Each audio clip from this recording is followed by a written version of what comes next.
दिख रहे जी?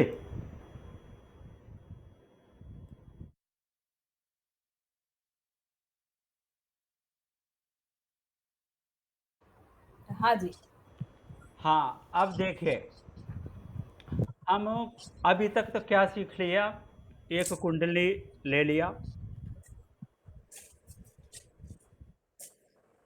एक कुंडली लेके हम उसमें शुभाशुभ ग्रह देख लिया, राशि दृष्टि ग्रह दृष्टि देख लिया, अर्गला विरोध अर्गला देख लिया, अर्धपादास वगैरह देख लिया। देख के हमने फाइनली डिसाइड कर दिया एक एक भाव में कौन कौन प्लस है माइनस है, लाल है ग्रीन है, ये हमने कर दिया। उस डिपेंडेंट पे हम बता दे रहे हैं कि ये इस भाव में ये ग्रह है, ये किसी भाव का अधिपति है, तो उसका डिपार्टमेंट का हिसाब से हमने यहाँ पे बता दे रहे हैं। मगर अभी फॉर एग्जांपल ये आ, यहाँ तक तो ओके, तो मगर आगे का क्या है कि इनिशियल स्टेज है, यहाँ तक हमने सीखते हैं। आगे का क्या है कि अगर गाजियाबाद में एक बंदा है,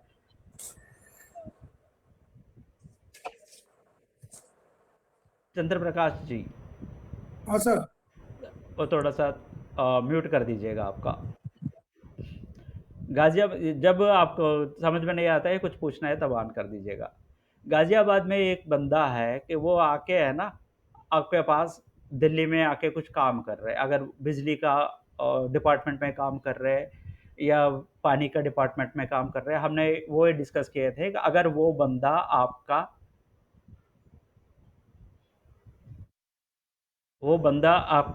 अगर फ्रेंड है तो किस तरह से आपको हेल्प कर सकता है।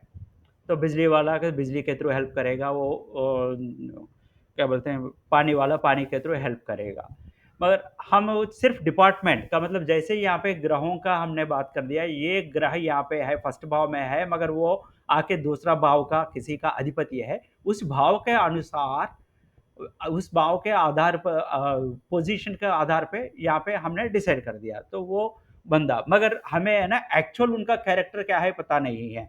अगर आपने वो जो दिल्ली आके काम कर रहे हैं ना, वो तो हमने सोच लिया कि ये कहीं से आके बैठा है, तो यहाँ पे तो लेक्चर पोस्ट का काम कर रहा है, लेक्चर क्या करेगा करके उससे कुछ झगड़ने लग गए। तो बाद में पता चला कि गाजियाबाद से कि 10 गुंडों को लेके आके आपको मार दिया। का मतलब उसका कैरेक्टर क्या है हमें पता नहीं है, ये भी हमें यहाँ पे अभी तक वो कैरेक्टर हमने पढ़ा नहीं। हमने सिर्फ इतना ही पढ़ा, ये ग्रह दूसरा डिपार्टमेंट का दूसरा भाव का अधिपति है, तो उसके हिसाब से वो क्या कर सकता है आपको। वो बंदा गाजियाबाद से दिल्ली में आया, इस डिपार्टमेंट में काम कर रहा है, तो वो आपके लिए क्या क्या हेल्प कर सकता है। बिजली वाला बिजली का हेल्प कर दिया, वाटर वाला वाटर का हेल्प कर दिया, दूसरा कैटरिंग वाला फूड का हेल्प कर दिया। बस डिपार्टमेंट वाइज हमने डिसाइड कर दिया, मगर उसका एक्चुअल नेचर क्या है डिसाइड नहीं किया। तो ग्रह का कैरेक्टर अभी हमें पढ़ना बाकी है। उसके अलावा इसके साथ क्या पढ़ना है हमें, योगास, कुछ योगास होता है। फॉर एग्जांपल हमने बोल दिया कि चर राशि स्थिर राशि, ये मूवेबल, ये ड्यूअल मूवेबल और चरा स्थिरा और ड्यूएबल तीनों राशि के बारे में तो बात किया, मूवेबल फिक्स्ड एंड ड्यूअल का। तो अगर सारे आपका ग्रहों मूवेबल राशि में ही पड़ा है, तो ये एक योग हो गया। योग मतलब, योग मतलब पता है ना, मिलन है। कब वियोग बोलते हैं ना, कि वाइफ का वियोग में है हस्बैंड, हस्बैंड का वियोग में है वाइफ, का मतलब दे आर अपार्ट, दे दूर है, तो एक दूसरों के बहुत दूर है, तो इसको वियोग बोलते हैं। तो योग क्या हो गया, तो वो दोनों मिलते हैं तब योग हो गया। तो ये दो तीन ग्रह मिल जाता है कहीं पे, अच्छा वाले सब मिल गए तो एक जैसा है कि दारू पीने वाला सहारे बैठ गया, फ्रेंड्स आ गया, तो आप उस पार्टी में चले जाओगे। अगर सात्विक या संत जैसे फ्रेंड्स मिल गए आपको, आप चले जाओगे, वो पार्टी बनेगा, का मतलब भगवान के बारे में चिंता करेंगे, वो पूजा वगैरह चलता रहेगा। तो ये भी मिलन भी एक, इसी को योग बोलते हैं, मिलन। कौन सा तरीका का, कौन सा ग्रह कहाँ पे मिला तो कैसे इफेक्ट हो जाता है, ये योग में आ जाता है। तो फॉर एग्जाम्पल सारे ग्रह आपका मोबाइल में पड़ गया, तो ये सबका ऐसा नहीं होता है ना, तो एक डिफरेंट योग है, योग बोलते हैं। अरे सारे ग्रह आपका किसी कुंडली में सारे फिक्स्ड में ही पड़ गया, फिक्स्ड राशि में, उसको भी एक योग बोलते हैं। तो ऐसे है ना 1 और 2 योगास है।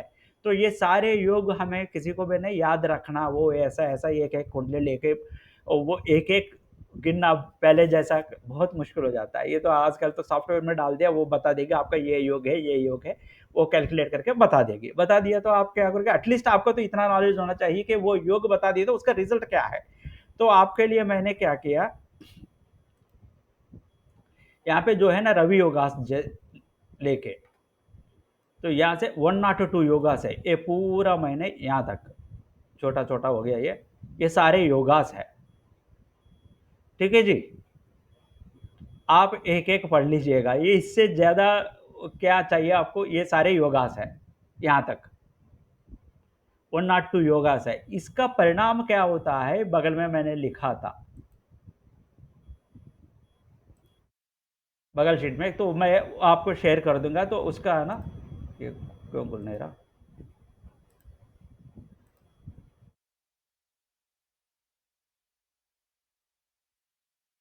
ये है ना, ये शुभ योगा, गौल योगा, योगा, सूर्य योगा, केदार योगा, उसका क्या होता है कि यहाँ पे मैंने ये तो मैं हिंदी में ट्रांसलेट करके देता हूँ। ये सारे है ना बुक्सों से, उससे, इससे और एक्सपीरियंस से इकट्ठा करते-करते ऐसा हो गया। ये योगा से उसका रिज़ल्ट है।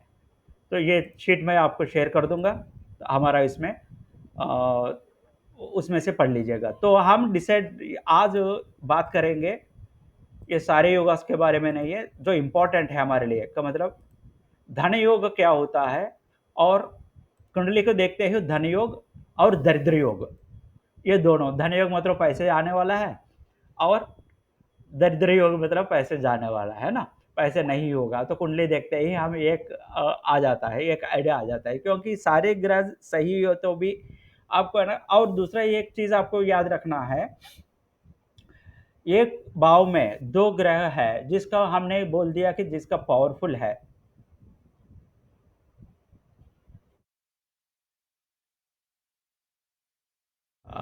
एक भाव में दो ग्रह है, एक पावर हमने डिग्रीज वगैरह दे के हमने बता दिया कि ये पावरफुल है, इसका चलेगा, तो उस बेसिस पे अभी तक कर रहे हैं ना।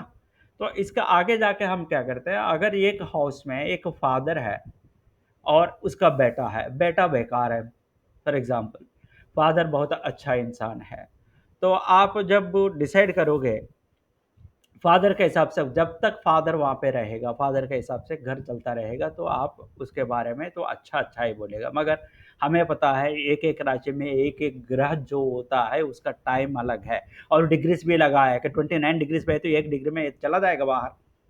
एक 10 डिग्री में है तो ये तो चलता रहेगा, तो वो उस टाइम पे जब तक वो रहेगा, दूसरा पावरफुल रहेगा, वो उसका चलेगा। जैसे फादर बाहर चला गया, वो बेटा का राज चलेगा वहाँ पे घर पे। तो ये भी हमें जब जस्टिफिकेशन देते हैं या किसी को प्रिडिक्शन करते हैं, ये भी हमें देखना पड़ेगा, ये ग्रह कितना देर तक, इसना कितना साल तक रहेगी, तो वो कब चले जाएगी। यही होता है, अंतर्दशा वगैरह हो जाता है, ये भी हमें करना है। तो अब मैं ये सारे 102 जो योगास है, इसका है, बगल में उसका क्या बोलते हैं कि मीनिंग्स है, क्या होता है उसका, वो आप पढ़ लीजिएगा। हम आज डिस्कस करेंगे दरिद्र योग, कुंडली देखते ही, और धन योग, ये दोनों कैसे होता है। उससे पहले हम एक याद दिला देते हैं, ये परसरा वो है ना, होरशास्त्र, पराशर होरशास्त्र में लिखा हुआ है ये एक बार मैं याद दिला दे रहा हूँ आपको। हमने वो 120 डिग्री 13 मिनट ऐसा करके ऐड करके 5 ग्रहों का निकाला था ना, ये उपग्रह होता है, तो जो जिसमें होता है वो खराब होता है करके हमने पहले लेसन में पढ़े थे। वो क्या बोल रहे हैं पराशर जी, देख लो। सूर्य में 4 राशि 23, हम तो डिग्रीज़ में डायरेक्ट बता दिया, ये डायरेक्ट राशि में बता रहे हैं। सूर्य में 4 राशि 13 अंश 20 कला जोड़ देने से धूम नाम का महादोष होता है, जो कि सभी कार्यों का विनाशक होता है। तो हमने बात किया ना कि उपग्रह जो होता है वो जिस भाव में है, इसका भाव भी है ना कुंडली में कहीं पे भी दिखता नहीं है, ये आपको कैलकुलेट करना है। मैं प्रेडिक्शंस के लिए मैं बार-बार इसलिए इस टाइम पे भी आपको लाया था, ये भी देखना है। वो तो हमने मैंने क्या प्लस कर दिया, लाल कर दिया और ग्रीन कर दिया, उससे हम बोल देते तो वो नहीं होगा। तो ये भी है। और ग्रह का मतलब हो जाता है कि ये भी शुरू से कभी डिस्कस नहीं हुआ, तो यहाँ पे आ गया तो मैं बता रहा हूँ। ग्रह मतलब जो ग्रहण करता है का मतलब मैंने लास्ट क्लास में बता दिया ना, बेसिक्स का मतलब कोई भी कर्म करता है, वो कर्म का जो बचा हुआ है उसको ऊपर काले चक्र और उसके नीचे कौन सा वो चक्र कौन सा था आपको भोगने का चक्र, नाम है भूल गया यार मैं, प्रारब्ध चक्र बोलते हैं इसको। हाँ, तो आपका प्रारब्ध में वो ग्रहस काल चक्र का जो है ग्रहस, तो आपका जो कर्म बचा हुआ है उसको ग्रास्प करते हैं, ग्रहण करते हैं, इसीलिए उसको नाम करते हैं, जो ग्रहण करती है उसको ग्रह बोलते हैं। अभी तक तो ग्रह के बारे में ही चल रहा था, आगे जाके हम ये भी बोलेंगे नक्षत्र। नक्षत्र मतलब क्या होता है कि वो almost all equal to God, नक्षत्र के ऊपर डिपेंड होके अगर आप बताओगे ना, वो एग्जैक्ट आ जाता है। उसका नाम ही नक्षत्र मतलब क्षत, टूटने वाला ये खराब होने वाला नक्षत्र, तो उसको है ना वो मरना नहीं है। तो उसका है ना सूर्य के ऊपर प्रकाश शक्ति के लिए का मतलब लाइटिंग देने के लिए सूर्य के ऊपर डिपेंड नहीं होता। ये तो स्कूल से ही पढ़े हैं हम, नक्षत्र नाम में ही है, जो क्षत नहीं है तो वो उसके ऊपर भी देखना है। तो अभी ये क्या बोलता है, धूम का हो गया, उसके बाद परिवेश व्यतिपाता, परिवेशा, इंद्रचाप, ये देखो चार और हो गया। ये बोलते हैं, हमने कहा कि उपकेतु उस टाइम पे, तो इनका बुक में लिखा हुआ है कि केतु नाम का दोष होता है। पूर्वोक्त धूम आदि अप्रकाशक ग्रह यदि सूर्य चंद्र लग्न से युक्त हो तो क्रम से वंश, आयु और ज्ञान का नाश करते हैं, इसी प्रकार दोष कारक हो जाता है। ये जो दिखता नहीं है, जो प्रेडिक्शंस, ये याद रख लीजिएगा, ये 5 जो दिखता नहीं है कैलकुलेशन करके उस भाव को नाश करता है, ये पराशर जी ने भी बोल दिया। ये आपको याद दिला दे रहा हूँ। और एक बोलते हैं वो लोग, वो वर्णद राशि एक है, जो लग्न से अंतिम राशि होता है। अगर मेष लग्न है, अंतिम राशि कौन सा होता है, मीन हो जाता है। तो 12वीं हो गया ना, 12वीं मीन हो गया। अगर ऋषभ हो गया, ऋषभ हो गया तो कौन सा हो जाता है, उसका पहले वाला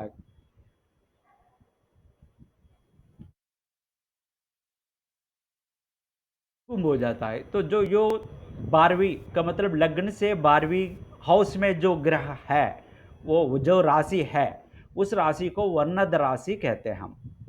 तो वर्णद राशि से त्रिकोण में अगर पाप ग्रह है, युति मत, यहाँ पे युति लिखा है, पाप ग्रह की युति, युति मतलब किसी से ज्वाइन हुआ, तो वो राशि, वो ग्रह पाप ग्रह के साथ बैठा है, अथवा पाप ग्रह की राशि हो, उससे पाप ग्रह का युति होती है, तो ये बोलते हैं। चंद्र प्रकाश जी डाउट है?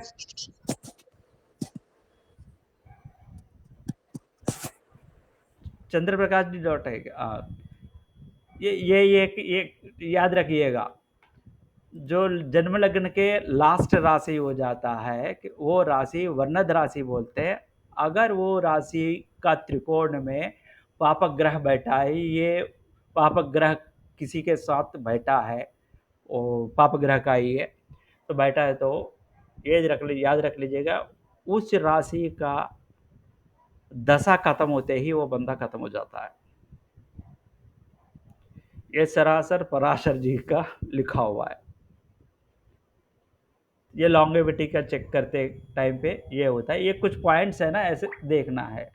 और मैं मज़ेदार एक चीज़ बता देता हूँ, आपका चंद्र प्रकाश जी ने पूछा, किसी ने रवि है कोई है, मैं ये सोच रहा था यार एक बार आप बता दो कि ये जो 6 लोग हैं, आप 4 हैं और एक वो चले गए कि जो पूजा का वजह से, ये एक सुरभि करके एक लेडी, वो बार बार वो करती रहती है। ये 6 लोग के अलावा जो भी है, आज जो ग्रुप में डाला था कुछ,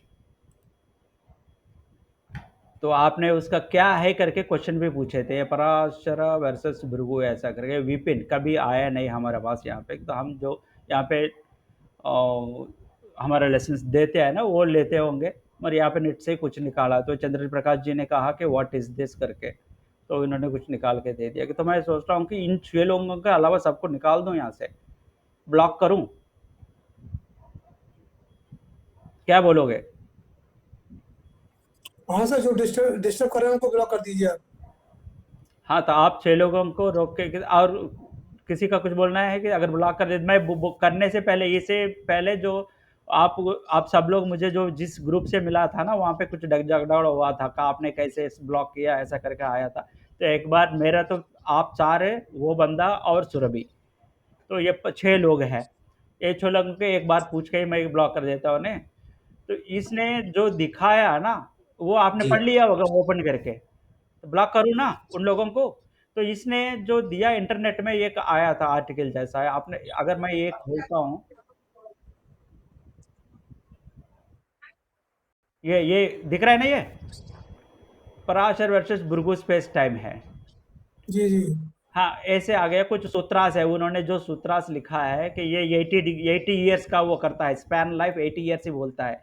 एक्चुअल 69 जैसा 120 होता है।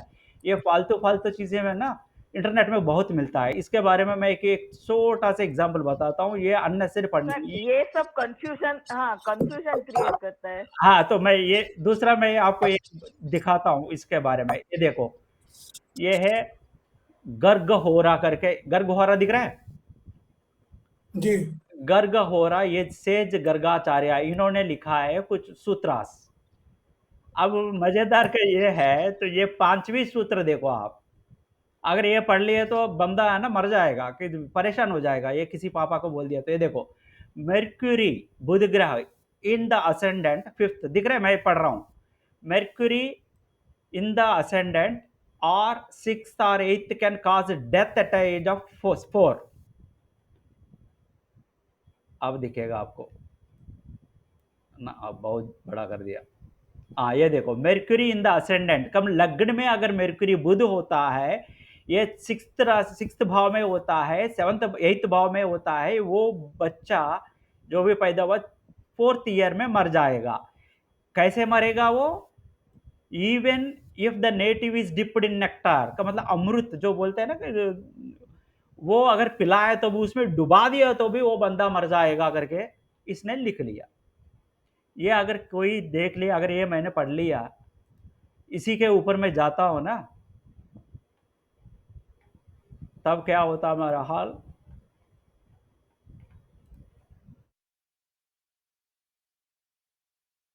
ये देखो, ये दिख रहा है? ये किसी का कुंडली है, दिख रहा है? हाँ जी जी जी मरकुरी कहाँ पे है अभी? लग्न लग्न में में। है। ये 7 साल का बच्ची है। तो ये एक्चुअली ये कुंडली जो है ना, एक महत्वपूर्ण कुंडली है, क्योंकि इसका ऑफ में कोई भी कुंडली को ऑफ करते हो ना, ग्रह सारे मैक्सिमम ऊपर ही है। देखो, एक बिना एक केतु का, इसको बोलते हैं कि महर जातक बोलते हैं। और वो भी केतु भी, ये कौन सा लग्न में जन्म हुई है ये बेटी?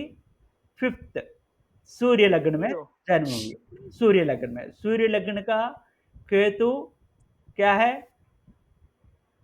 फ्रेंड है। केतु लग्न का फ्रेंड हो जाता है ये।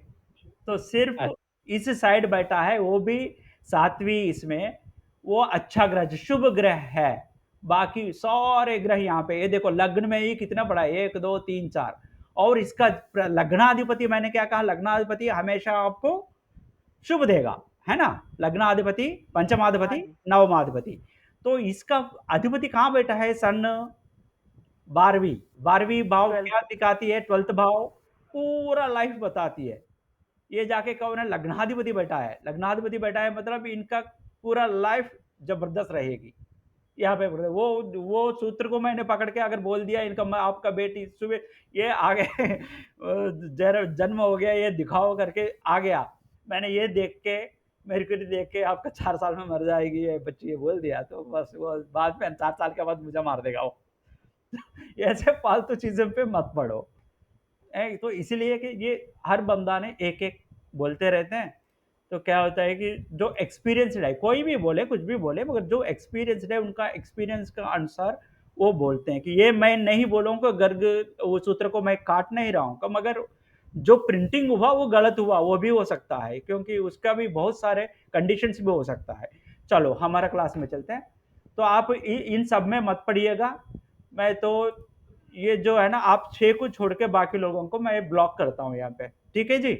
ताकि मैं इंडिविजुअली भेजने के लिए भी ज़रूरत नहीं पड़ती, सीधा इसी में जो क्लासेस है वो दे देता हूँ, ठीक है? जी, जी। तो अब हमारा आ रहा था यहाँ पे, ठीक है? ये वर्णद राशि तो पता चल गया ना, वर्णद राशि का मतलब लास्ट राशि जो होता है लग्न राशि का, वो है। वहाँ से 5वीं अगर देखते हैं तो किसी उनका बच्ची का आयु, उसके ऊपर आयु, किसी का आयु का विचार करना है उनका फैमिली में, तो इस भाव के आधार पर हम करते हैं। ये थोड़ा-सा आप, ये बुक दे रहा हूँ मैं, ये जो शीट्स आप पढ़ते रहिएगा। वर्णदा का ये 4 का माता का आयुष्य बता देगा, 3 भाई का, छोटा भाई का, और 11 ज्येष्ठ भाई का, 9 पिता का, ये हो जाता है। तो अब हम बात कर रहे थे योगास के बारे में, धन योगास और दुष्ट योगास, कब दरिद्र योगास। धन योगास के बारे में बात करने से पहले मैं एक 2 पॉइंट ना क्लियर कर देता हूँ। धन कौन सा भाव से हो जाता है, क्या है यार? हाँ, ये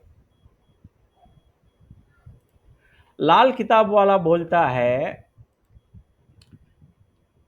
5वीं अधिपति, 5वीं तो लियो है, सूर्य, और 6th का बुध, गुरु, गुरु मतलब यहाँ पे बृहस्पति लिखा था मैंने, गुरु, और शनि। इनका जो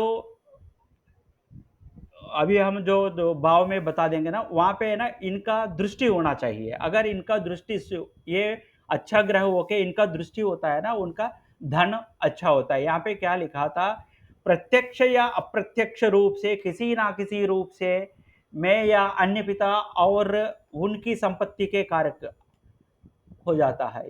तो ये संपत्ति का कारक होना है कि ये चारों याद रख लीजिएगा आप। ये 4 ग्रहों कहाँ पे देखता है तो हमारा क्या बोलते हैं, धन योगास बनता है। ये हम देख लेते हैं अब। फर्स्ट है इसमें, और एक है 5वीं है, ये बहुत दिक्कत दे रही है। ये ऐसे करता हूं मैं, इसका एक जनरल प्रिंसिपल है, 5वीं और 9वीं स्वामी उनसे जुड़े वाले ग्रह धन देने में सक्षम है। तो 5वीं 9वीं राशियों को हमें देखना है, और उनका जो जैसे नीचे बताया सूर्य बुध गुरु शनि, इनका दृष्टि होना चाहिए, तब ये का धन योग बनता है। तो इसका है ना, यहाँ पे क्या लिखा है, मैं ऐसा लिख लो आप, क्योंकि ये सारे पढ़ने में दिक्कत हो जाती है। यहाँ पे जनरल प्रिंसिपल क्या रखा है, सेकंड भाव में हम इसके साथ साथ क्या देखना था, सेकंड और 11 यहाँ पे लिखा है, देखो क्या लिखा है, 5वीं और 9वीं स्वामी और उनसे जुड़ने वाले ग्रह धन देने में सक्षम है, वो अपनी दशाओं में धन दे देते हैं। भौतिक लाभ के लिए 11वीं घर महत्वपूर्ण है और ये मजबूत होना चाहिए। दूसरा भाव भी महत्वपूर्ण है, 2 और 11, 5वीं 9 11 2, ये भाव का पकड़ लो आप। और ग्रह जो है वो जो दृष्टि के लिए वो चारों, ये याद रखिए जगह। और ये बोलता है उसके साथ साथ अगर सेकंड भाव में चंद्रमा बुध गुरु शुक्र ये उच्च स्थान में रहता है, तो उच्च स्थान मतलब चंद्र का उच्च स्थान कौन सा है, ऋषभ राशि। तो सेकंड में ऋषभ राशि होके, सेकंड में ऋषभ राशि आ गया तो कौन सा लग्न हो गया,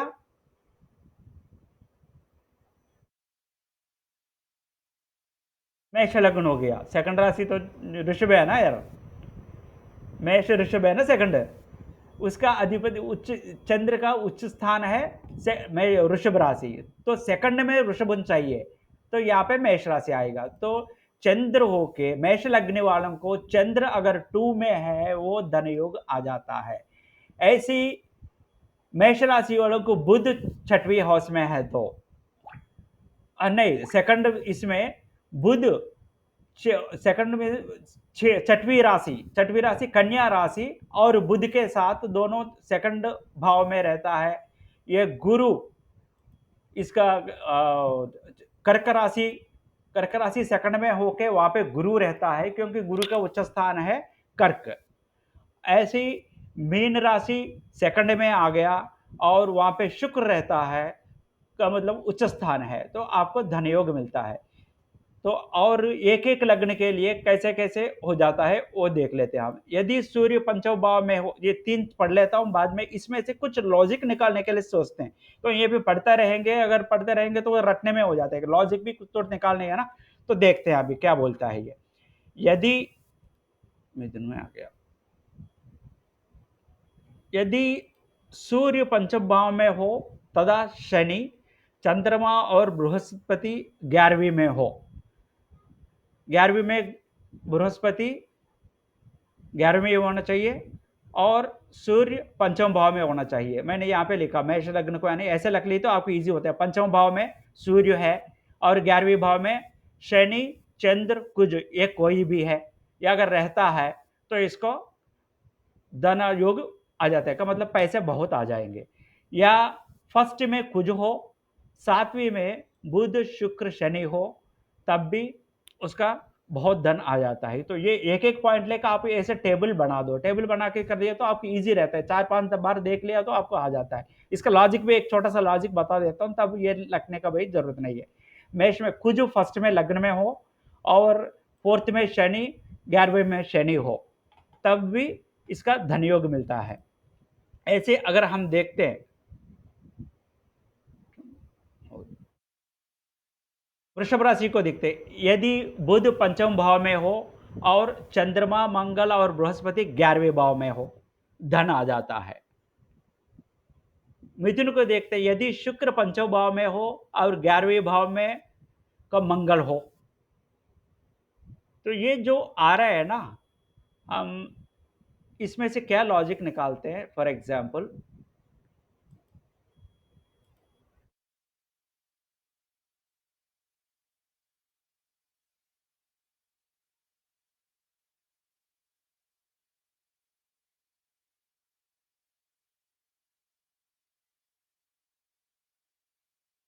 सिस्टम बहुत स्लो चल रहा है, अभी तक तो आना चाहिए था।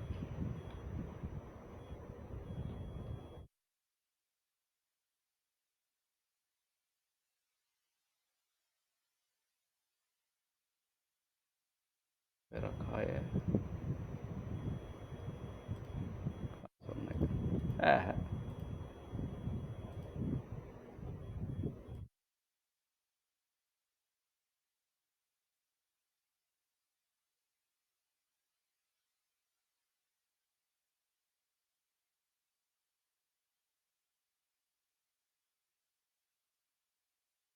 चलो हम ऐसे ही समझा देंगे आपको। इसमें मेरे सिस्टम में कुछ वायरस वगैरह आ गया होगा। यहाँ पे क्या बोलता है, पंचम भाव में सूर्य, मेष लग्न में पंचम, पांचवी भाव कौन सा होता है मेष लग्न में? मेष लग्न में मतलब मेष फर्स्ट में है, तो फिफ्थ सिंह में राशि। सिंह राशि होता है। सिंह का अधिपति कौन है? सूर्य है। सूर्य। पंचम भाव में सूर्य है और 11वीं भाव में कौन होना चाहिए? बृहस्पति, गुरु लिखा है ना यहाँ पे, बृहस्पति और चंद्रमा और बुध। चंद्रमा और बृहस्पति। चंद्र। हाँ, तो 11वीं भाव कौन सा होता है? कुंभ। कुंभ। कुंभ का अधिपति कौन है? शनि। शनि। तो अगर शनि है यहाँ पे तो लिखा नहीं है व्यक्ति, अगर यहाँ पे 11वीं का मतलब 5वीं भाव का अधिपति 5वीं में, 11वीं भाव का अधिपति 11वीं में होता है, वो धन आ जाता है। सीधा फंडा पकड़ लेने का। 2-3 का ये भी देखो, ये वृषभ राशि का पंचम भाव, वृषभ राशि अगर हो गया तो वृषभान के पंचम में कौन होता है? वृषभ राशि सेकंड है, तो पंचम मतलब छठवीं होगा, कन्या होगा, कन्या का अधिपति बुध होगा, है ना? 2 का 5 है तो 6, छठवीं है, छठवीं ये बुध, बुध पंचम भाव में होना चाहिए और मंगल और बृहस्पति 11वां में है। 11वें कौन सा हो जाएगा इसका? मतलब मीन। यदि शुक्र लग्न में हो और बुध और शनि की युक्ति। हेलो, आवाज आ रहा है? हाँ, जी, जी, जी। हाँ, तो ठीक है। तो ये कोई भी अगर लिखते इसमें से एक ये सिस्टम भी है ना कि इधर-इधर घुमाता हूँ तो बहुत खराब कर दिया है आज। कोई भी अगर लेते हो किसी का भी अब वो बता रहे थे फर्स्ट पंचमाधिपति पंचम में, ये वृषभ का पंचमाधिपति यदि बुध पंचम भाव में हो, मिथुन का यदि शुक्र पंचम भाव में हो, मिथुन राशि हो जाता है तो पंचमा कौन सा हो जाएगा? ये ये आज खुल ही नहीं रहा यार, मैं आपको लिखा था। मैं 1 सेकंड है नीचे करके ऊपर करता हूँ।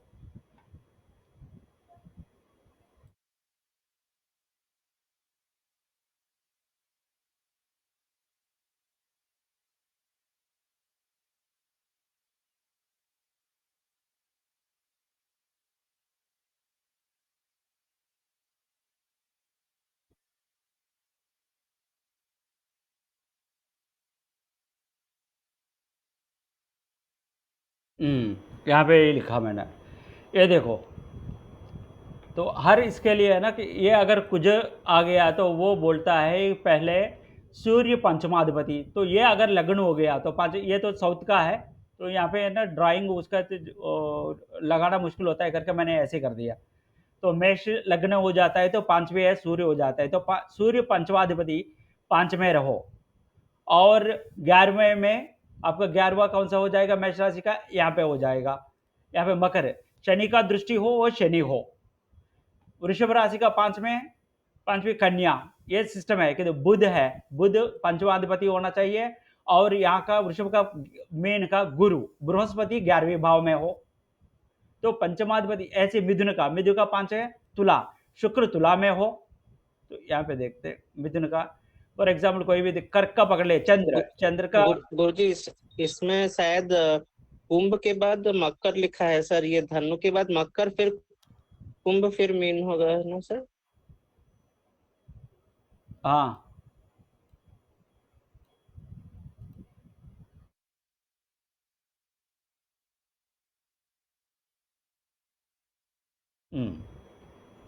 तो तुम प्रिंटिंग मिस्टेक्स बहुत पकड़ते हो यार। आप लोगों को जो वो दे दिया तो किसी ने तो एक्सरसाइजेस आंसर्स किया करके दिया ही नहीं। आपने प्रैक्टिस किया नहीं किया मुझे पता नहीं, तो अगर सर आप है डाउट है हाँ सर, अगर किया है डाउट है सर। हाँ ठीक है कि तो किया है तो बेच के तो पूछ लो ना, तो तभी अगर आप करते रहते हो तो मैं आगे भी दे सकता हूँ ना, नहीं तो नहीं है। तो ये अभी धन ग्रह के लिए धन योग के लिए वो सीधा यही फंडा है, ये कि उन उससे कोई भी लग्न का है पंचमाधिपति 5 में हो और उसका 11वां अधिपति 11वीं में हो और एट द सेम टाइम जैसे इसका है ना ये 11वीं भाव का ये शनि बुध गुरु अगर वो लोग है ये कंजक्शन में है का मतलब साथ में है या दृष्टि हो बुधा गुरु शनि, ये लोग अगर देखते रहते हैं इसके ऊपर तब उसका धन आ जाता है। तो वही यहाँ पे पूरा सारांश है। तो एक एक के यदि बुध वृषभ राशि का बुध पंचम में हो और यदि मिथुन का शुक्र पंचम में हो, यदि मंगल पंचम भाव में हो तथा सूर्य और चंद्रमा 11वें भाव में हो, तो व्यक्ति बहुत ये होने की जरूरत नहीं है, वहां पे अधिपति भी हो जाता है कि बहुत समृद्ध हो जाता है। यदि बुध लग्न में हो और बृहस्पति और शनि की युति या दृष्टि हो तो भी व्यक्ति का मतलब इनका दृष्टि भी हो जाता है। लग्नाधिपति का दृष्टि ये 11वीं लग्न में लग्नाधिपति होता है, ये बिल्कुल फंडा है। तो एक दो ऐड किया हुआ है, ये याद कर दीजिएगा। कोई भी अगर देखता है ये धनु राशि का ले कुंभ राशि का ले लीजिए, यदि बुध पंचम भाव में हो, इसका कुंभ का बुध पंचम भाव 1 2 3 4 5 मिथुन, ये बुध पंचम भाव में मतलब वो ही हो गया, पंचमाधिपति पंचम में है, मिथुन होना चाहिए वहां पे, बुध होना चाहिए पंचमाधिपति हो। और क्या बोलता है कुंभ के यदि बुध पंचम भाव में हो और चंद्रमा मंगल और बृहस्पति 11वें में भाव में हो, पर चंद्रमा मंगल बृहस्पति कौन है कोई भी अगर देखते हैं 11वीं भाव कौन सा होगा, ये होगा गुरु बृहस्पति आ गया, ये वो है या उनका दृष्टि है 11वीं भाव में।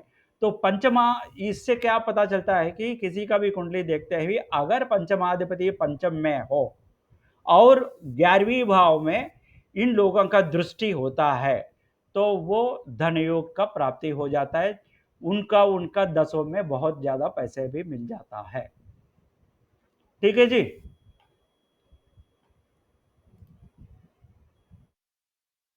यदि चंद्रमा, ये मीन का लास्ट का है, यदि चंद्रमा पंचवें भाव में हो और 11वें भाव में हो, ये कौन सा है में हो और 11वें भाव में हो तो व्यक्ति बहुत समृद्ध होता है। 11वें भाव में यहाँ पे कुछ हट गया था।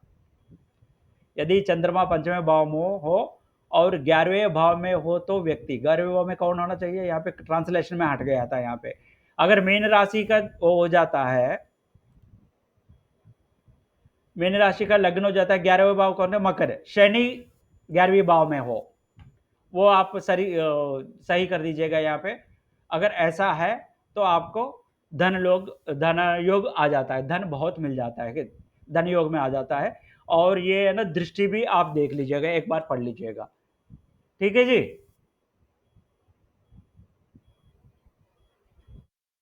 2 और 11 को देखना है हमें, धन को देखना है तो पांचवा अधिपति पंचमी में होना चाहिए, ये तो कंपलसरी है। उसके बाद 11वीं अधिपति 11वीं में है तो और कुछ देखने की जरूरत नहीं है, उनके पास पैसा आता है, फाइनली बता दे रहा हूँ। अगर वो भी नहीं है तो आपका ये बुध गुरु शुक्र, बुध गुरु मंगल का है ना, तो उनका शनि, बुध गुरु शनि का यहाँ पे दृष्टि होना चाहिए 11वें भाव में, तब आपका क्लियर हो जाता है कि ये कुंडली धन वाला कुंडली है, धन लाभ हो जाता है करके। बहुत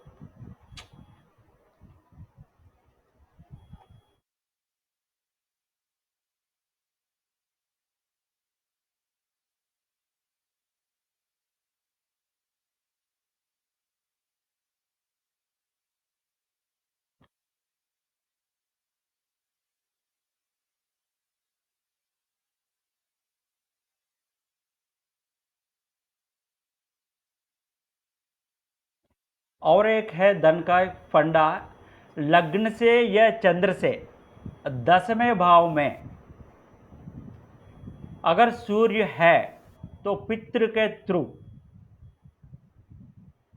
और चंद्र है माँ के थ्रू, माँ साइड से, कुज है शत्रु के वजह से, बुध है मित्र के वजह से, गुरु है भाई के वजह से, शुक्र है स्त्री के वजह से, और शनि है अदर कोई भी लक्की गिक्की जो भी है, उनका अंतरदशा में धन मिलेगा इनका दशा में, इनके द्वारा।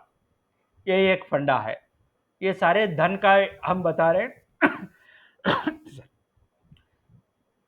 लग्न से 10वें भाव में सूर्य है तो पितृ, चंद्र है तो माँ, कुज है तो शत्रु, बुध है तो मित्र, गुरु है तो भाई, शुक्र है तो स्त्री किसी स्त्री के वजह से, और शनि है तो दूसरा अन्य अदर, मतलब लक्की डीप से, ये कोई भी है अल्टरनेटिव। तो शेयर्स में से मान लो, ये सब शेयर का भी कुछ कोई लोग पूछते रहते हैं ना, ये भी पकड़ सकते हो आप। 10वें भाव में चंद्र से या लग्न से, ये एक याद रख लेगा, ये धन मिल जाता है। अब जो नहीं होना चाहिए, ये एक थोड़ा सा आपको रखना ही पड़ेगा। इसमें एक चीज नया चीज आता है, आपको एक दो चीज नया चीज आएंगे, वो उस पर स्ट्रेस कर देता हूँ और बाकी का आप पढ़ लीजिएगा। अब क्या है, किसी भी कुंडली का 2 और 7 मारक स्थान बोलते हैं उसको, हथियार है घर।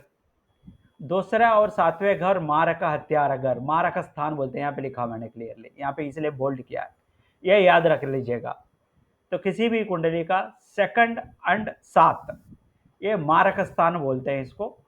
तो लग्न स्वामी 12वीं में है, लग्न तो जन्म हो गया, 12वीं तो अंत हो गया, तो ये लग्न स्वामी मतलब लग्न का अधिपति, लग्नाधिपति 12वीं में है, 12वीं अधिपति लग्न में होते हुए वहां पे 2 और 7 का दृष्टि है, वो दरिद्र योगा बन जाता है।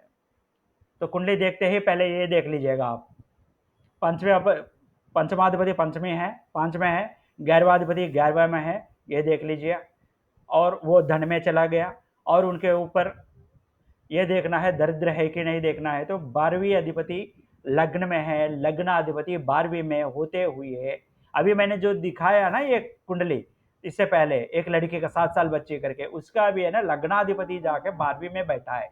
लग्नाधिपति तो वो फुल पावरफुल है, मतलब शुभ देगा। 12वीं में है, पूरा सबका लास्ट का फाइनल सिचुएशन वो बताती है, तो फाइनल सिचुएशन हमेशा उसका लाइफ लॉन्ग सही रहेगा। मगर लक्की क्या हो गया कि 12वां अधिपति आके लग्न में बैठा नहीं था उनका। 12वें में कौन बैठा था वहां पे?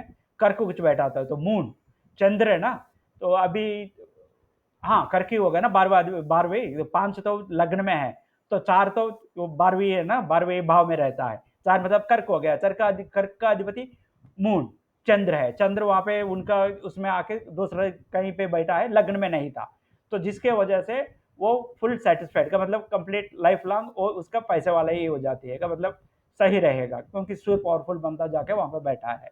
मगर गलती से भी उनका 12वीं अधिपति आके इसमें लग्नाधिपति 12वीं में बैठ गया, और उनके ऊपर 2 और 7 का दृष्टि है, तो आपका दरिद्र योग बन जाता है। ऐसी तो 6 भी है ना, 6 8 12 ग्रह, 12 का तो हमने बता दिया। 6 का भी लग्न स्वामी 6 में है, और 6वां स्वामी मतलब 6वें अधिपति लग्न में है, और मारक ग्रह। ये मेन दरिद्र का कारण क्या है होता है 2 और 7, इसमें से ये लॉजिक निकाल सकते हो। 2 और 7 आपको चेक करना है दरिद्र के लिए, और धन के लिए 5 11 और 9 भी, 5 9 2 11, ये चारों देखना है। 2 11 से उनके ऊपर अगर दृष्टि है तो हो जाता है। इसके लिए आपको 6 8 12वीं जो दुष्टानास बोलते हैं, दुष्टानास, दुष्ट आसनास, दुष्ट ग्रह, दुष्ट भावन, दुष्ट भाव बोलते हैं इसको। 6 8 12वीं, तो इसमें तो उनका अधिपति यहाँ पे लग्नाधिपति है, लग्न का अधिपति वहां पे बैठता है। लग्न स्वामी 6 में है, 6वीं में है, और 6वें स्वामी 6वें अधिपति लग्न में है, और वो मार्क 2 7 से द्वारा देखा जाता है मतलब एस्पेक्टिंग करते हैं, देखते हैं, दृष्टि होता है, तो वो भी दरिद्र हो जाता है। लग्न या चंद्रमा केतु के साथ है, ये एक एक्स्ट्रा पॉइंट है। लग्न स्वामी ये साथ चंद्रमा केतु के साथ है, या लग्न स्वामी 8वीं में है, एक मार्क ग्रह लग्न स्वामी ये युति हो जाती है, दृष्टि लगता है मार्क ग्रह, तो भी आपका हो जाता है। तो दरिद्र को क्या देखना है आपको? ये 2 7 का दृष्टि देखना है, और भाव क्या देखना है? 6 8 12 देखना है, ये इसमें से आपको निकालनी है। इसके बाद आते हैं ये लग्न स्वामी एक धूर्त है, ये एक यहाँ पे है ना, एक सही कर दीजिएगा, ये पुरुष के साथ लिखा है यहाँ पे स्त्री पुरुष जो राशि का बोला ना वो नहीं है। एक्चुअली यहाँ पे मैंने लिखा था इंग्लिश में एक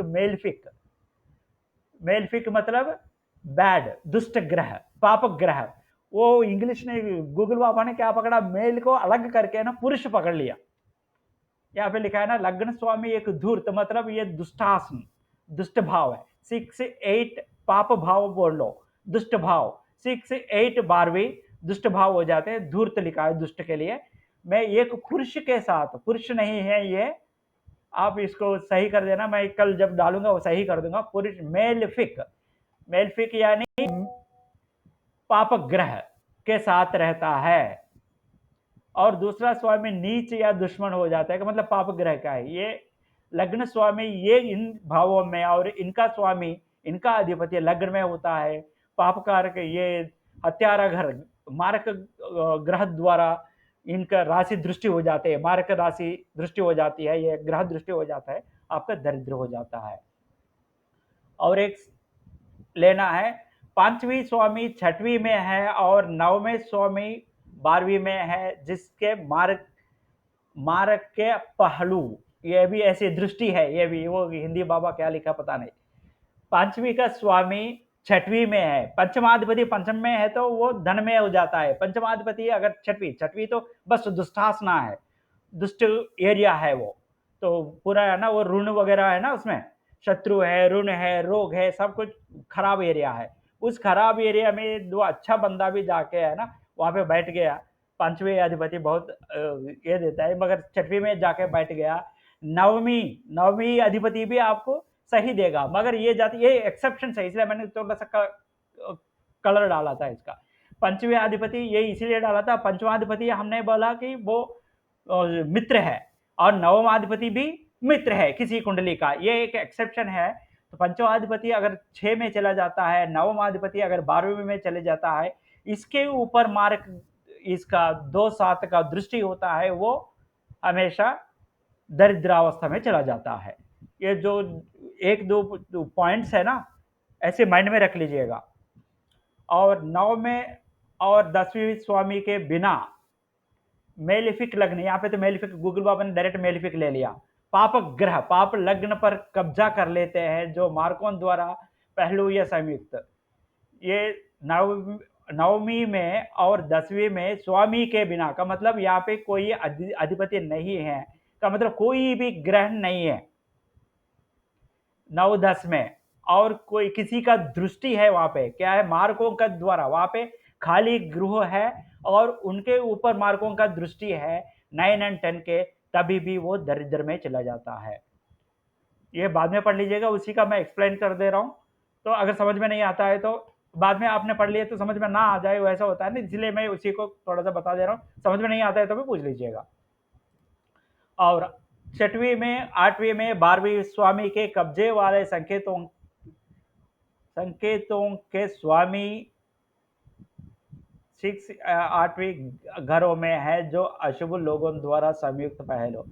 ये इनका स्वामी जो भी कब्जे वाले संकेत 6, 8, 12 इन्हीं का अधिपति, तो 6 का अधिपति 8 में है, 8 में अधिपति 12 में है, 12 का अधिपति यहाँ पे 6 में आ जाता है, क्योंकि इनका अधिपति भी यही हो जाता है इनका उसमें।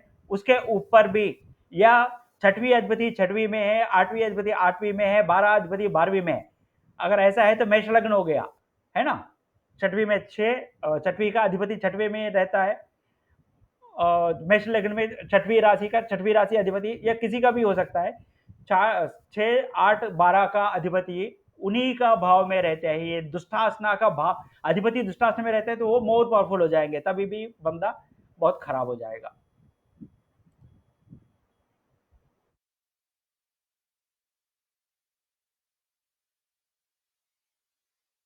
ये एक नया पॉइंट आ गया आपके लिए, ये आगे जाके देखते हैं। नवमांसा में चंद्र के कब्जे वाले चिन्ह का स्वामी एक मार्क के साथ है या एक मार्क ग्रह में है।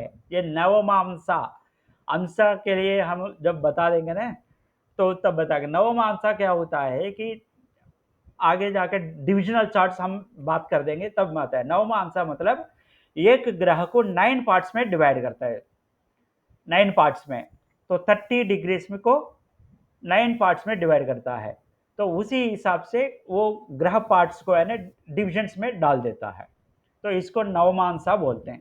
उसमें अगर नवमांसा का तो अभी हम देखे नहीं तो इसको छोड़ देते, नवमांसा जब वो बात करते तब कर देते। राशि और नवमांसा लग्न स्वामी मार्क द्वारा संयुक्त है, ये तो नवमांसा छोड़ दिया तो नॉर्मल लग्न का स्वामी द्वारा संयुक्त, मार्क स्थान का अधिपति 2 और 7 स्थान का अधिपति भी लग्न स्वामी के साथ का लग्नाधिपति के साथ मारकाधिपति, मारक भावाधिपति, मारक राशि जो भी वो भाव में जो राशि है वो मारक राशि हो गया, तो उसका अधिपति लग्नाधिपति के साथ रहता है तो भी आपका वो हो जाता है, क्या बोलते हैं, दरिद्र हो जाता है। और ये भी एक बोलता है हितकारी अशुभ गर्भ में हो तो और अशुभ शुभ गर्भ में हो तो, का मतलब आपका शुभ ग्रह सारे जाके आपका पाप घरों में है, शत्रु घरों में है, और सारे शत्रु आके मित्र का ग्रह में है। तो एक एक का घर है ना, एक एक राशि का, तो शत्रु ग्रह सारे जाके आपका मित्र ग्रह में आ गए, और मित्र लोग सारे ग्रह जाके मित्र ग्रह सारे जाके शुभ ग्रह जाके तो आपका शत्रु ग्रह राशि में बैठ गया, उनका ग्रह में बैठ गया, उनका राशि में बैठ गया, तभी भी वो दरिद्रावस्था में चला जाता है।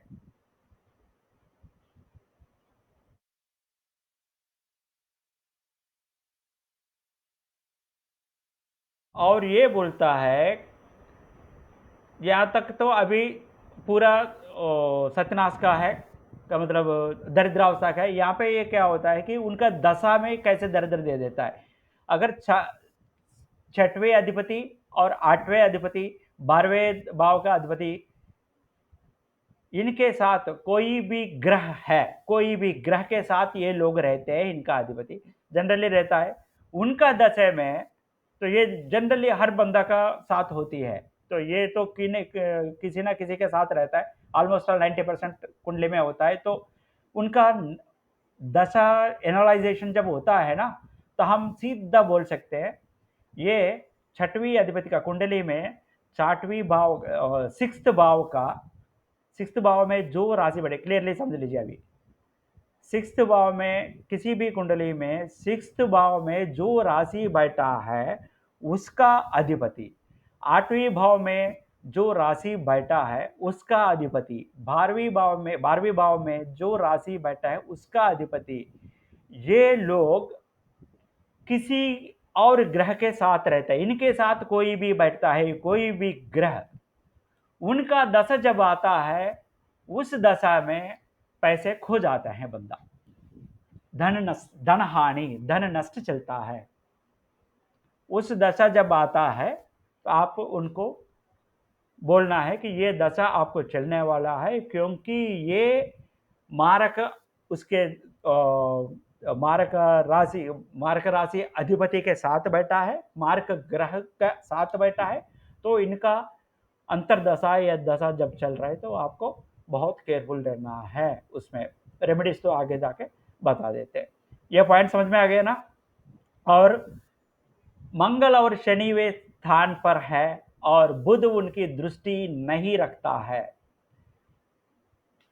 तो भी हो जाता है। का मतलब मंगल और शनि दूसरे स्थान पे है, शनि दूसरे है, सेकंड में ये क्या पढ़ते हैं, सेकंड स्थान पर है और बुध उनकी दृष्टि नहीं रखता है।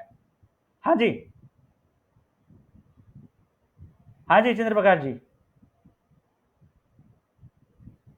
हाथ उठाया चंद्रप्रकाश जी।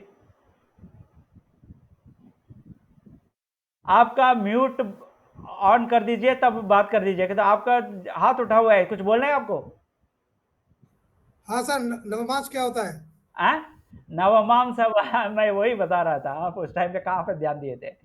नवमांश ये है ना, तो आगे जाके डिविजनल चार्ट्स करके आता है। तो हम पर्टिकुलर एरिया में जब प्रिडिक्शन करते हैं ना, पर्टिकुलर एरिया के लिए, ये तो जनरल प्रिडिक्शन चल रहा है हमारा, पर्टिकुलर एरिया के लिए एक एक एक्शन के लिए, एक एक एक्टिविटी के लिए कुछ डिविजनल चार्ट्स हम बनाते हैं। D1 to 120 150 ऐसा चलता है, वो डिविजनल चार्ट्स पे हम बता देंगे। तो उसमें क्या है थे, नवमांश मतलब एक राशि को 9 भागों में डिवाइड कर देते हैं।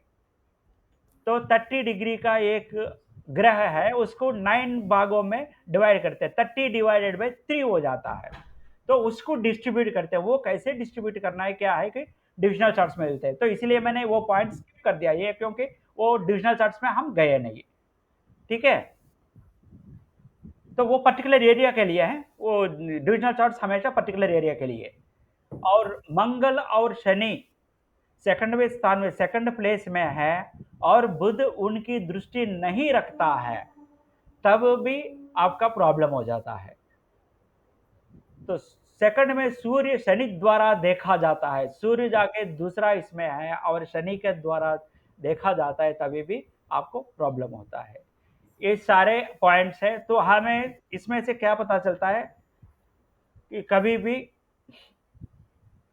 धन के लिए बोलना है तो 5 पंचमाधिपति और 11वीं अधिपति देखना पड़ेगा। पंचमाधिपति पंचमी में है, 5 में है, और 11वां अधिपति 11वीं में है, तो बहुत बढ़िया है, बहुत अच्छा ही। और इधर उधर देखने का जरूरत नहीं, सीधा बोल सकते हो। या 10 पंचमाधिपति पंचम में रह के 11वां अधिपति 11वीं में भी नहीं है तो भी 11वीं अधिपति जाई कहीं पे भी हुए, उसके ऊपर सूर्य बुध गुरु शनि का दृष्टि हो। अब क्लैरिटी आया होगा? जी जी जी सर। ये पॉइंट्स है उसका धन का। पंचमाधिपति पंचमी में, 11वीं अधिपति 11वीं में है, तो सीधा आप धन का बोल दो। या पंचमाधिपति पंच में रह के 11वीं अधिपति कहीं पे भी है हो, उनके ऊपर सूर्य बुध गुरु शनि का दृष्टि होता है तो वो धन बहुत आता है।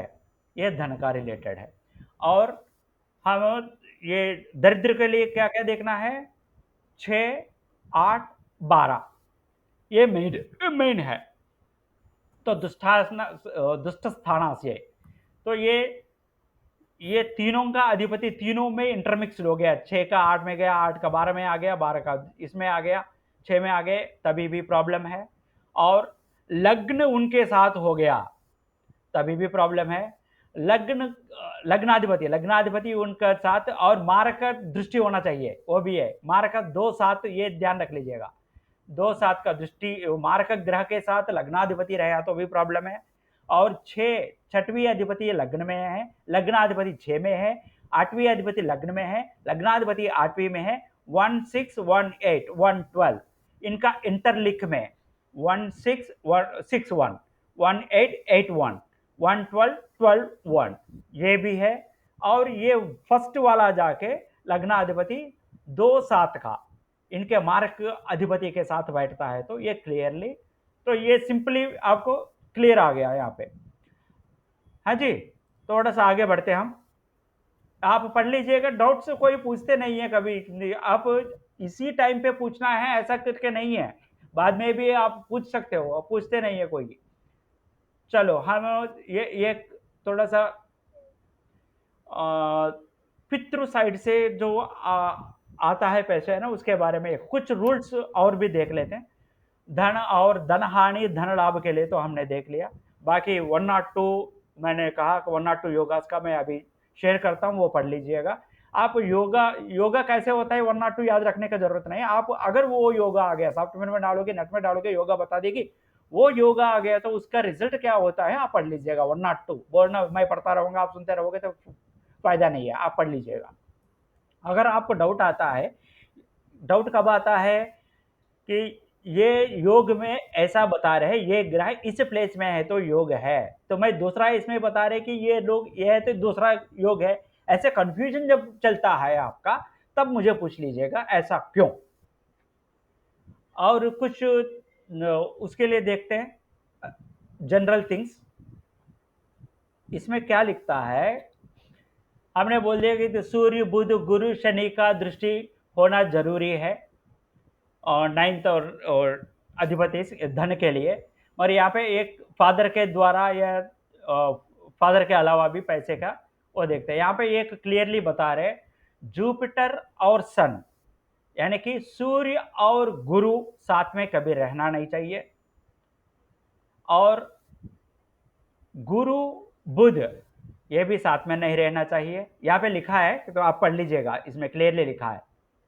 बृहस्पति, गुरु और बृहस्पति यहाँ पे है ना, बृहस्पति और सूर्य, बृहस्पति यहाँ पे तो उनका लैंग्वेज है ना, बृहस्पति है, ये गुरु है बृहस्पति यानी है। तो बृहस्पति और सूर्य, बृहस्पति और बुध, या किसी घर पे कज्जा, और बृहस्पति और शनि, ये ऐसे कॉम्बिनेशंस दिया हुआ है। तो यहाँ तक है बुध और सूर्य, बुध और शनि, ये 5 कॉम्बिनेशंस दिया हुआ है। ये लोग अगर किसी भी एक भाव में रहता है उसका मतलब ये दरिद्र नहीं है, मगर फादर से प्रॉपर्टी उनको नहीं आता है, फादर से प्रॉपर्टी उनके पास नहीं आता है। जनरली अगर ये देखते हो तो हमारा सिस्टम के हिसाब से अगर देखा जाए कि लेडीज का कुंडली में ये ज़्यादा दिख सकता है आपको, क्योंकि हमारा वो प्रथा वही है ना कि लेडीज को फादर का प्रॉपर्टी जाता नहीं है ना, जनरली ऐसा हो जाता है, आप देख लीजिएगा। तो ये अन्य ट्रू है सर, है, ट्रू है, एग्जैक्टली ट्रू है। हाँ आपका इसमें है क्या? हाँ जी, हाँ जी। तो ये हो जाता है कि ये ना, इसलिए मैं हमेशा बोलता हूँ बुजुर्ग लोग जो बोलते हैं ना उनको ध्यान से सुन लीजिएगा, वो तो 100% कहीं ना कहीं अपना इसमें लिंक हो जाता है। सिस्टम चेंज होता है, धर्म चेंज होता है, सत्य हमेशा सत्य रहता है। ये बुक्स वगैरह जो लिखा है ना क्लियर वाला, बुजुर्ग लोगों ने जो बता दिया वो सत्य में चले जाते हैं, वो हमेशा सत्य रहता है। मगर धर्म है ना चेंज होता रहता है, जैसे पहले नहीं देते थे, अभी वो लड़ने आ रहे हैं, अभी लेडीज के फादर का मेरा भी आएगा, ऐसा करके धर्म है ना टाइम टू टाइम धर्म चेंज हो जाता है, धर्म के हिसाब से है। अभी श्री कृष्ण ने जो किया काम वहाँ पे हमारे लिए तो भगवान है, मगर उस टाइम पे जो फॉर एग्जाम्पल ये कर देते हैं कि गोपियाँ स्नान कर रहे हो तो ड्रेस लेके भाग गया वो, उसने हमारे लिए भगवान है तो हम सोचेंगे कि ये भगवान है ऐसा कर रहे हो, तो उस क्रिया का क्या रीजन है बताओ, तो उसका लॉजिक क्या है? उस टाइम पे वो तो नॉर्मल है, उनके साथ ही है ना, तो उनका कर्म जो उस टाइम पे था वो सतयुग से जब कंपेयर करते हैं तो वो दुष्कर्मा था श्री कृष्ण का वहां पे, और राम का युग का त्रेता युग से भी कंपेयर द्वापर युग का जो उनका कर्म है वो दुष्कर्म है। तो धर्म चेंज हो गया, जैसे युग चेंज हो गया उनका धर्म चेंज हो गया। तो वो ये तो ऐसा चलता है ऐसा करके, तो वो क्यों निकाला है? तो कुछ लोग बोल देते हैं कि ये भगवान के रूप में हम देखते हैं, तो बोलते हैं हम पॉजिटिव वे में लेके कि ऐसा वो दिखा रहा है कि फ्यूचर में कोई भी लेडीज कभी नहाने जाता है तो ऐसे छोड़ के मत जाना, ये सिखा रहे बुजुर्ग लोग हमें बताएंगे, क्योंकि भगवान को तो कुछ बोल दिया तो वो कल का दिन पे श्री कृष्ण जी कुछ श्राप दे देंगे हमें, ऐसा लगता है। मगर उनका टाइम का पीरियड का हम देखे जाए तो उसने दुष्कर्मा कर दिया वहां पे, तो इसीलिए तो श्रापग्रस्त भी हो जाते हैं, नहीं तो भगवान कहाँ से श्रापग्रस्त होते हैं, है ना। तो ये धर्म तो चेंज होते रहते हैं, वो छोड़ दीजिए, वो टॉपिक ही अलग है हमारा। और कुछ लॉजिक्स जो है ना वो थोड़ा सा बात कर देते हैं। ये सिंपल लॉजिक है कि यदि दो अधिक शत्रु ग्रह एक ही भाव में है, या दो शत्रु ग्रह है, या एक शत्रु, जैसे मैंने बताया फादर अच्छा ग्रह है, एक शत्रु ग्रह है उसका भाई ये बेटा, फादर जब तक घर में रहेगा वो चुपचाप रहेगा, जैसे वो फादर बाहर चला गया उसका राज चले जाएगा, तो उस टाइम पे कोई जा नहीं पाते क्योंकि अपना अनशन बात कर देगा उसका तो वाकई बेकार है। फॉर एग्जाम्पल एक शत्रु एक मित्र ऐसा हो गया, एक ही भाव में दोनों शत्रु है, दोनों शत्रु है तो इसका मतलब ये नहीं कि दोनों मिलके हमला करेंगे, ये भी नहीं है, इसका शत्रुत्व लक्षण अलग है, इसका शत्रुत्व लक्षण अलग है। तो अभी ग्रह का कैरेक्टर बता देंगे तो, मगर ये दोनों आपको इफेक्ट देंगे, उनका उनका तरीका में आपको परेशान कर देंगे, दोनों का इफेक्ट आएगा, मिलके जुड़ के नहीं आएगा।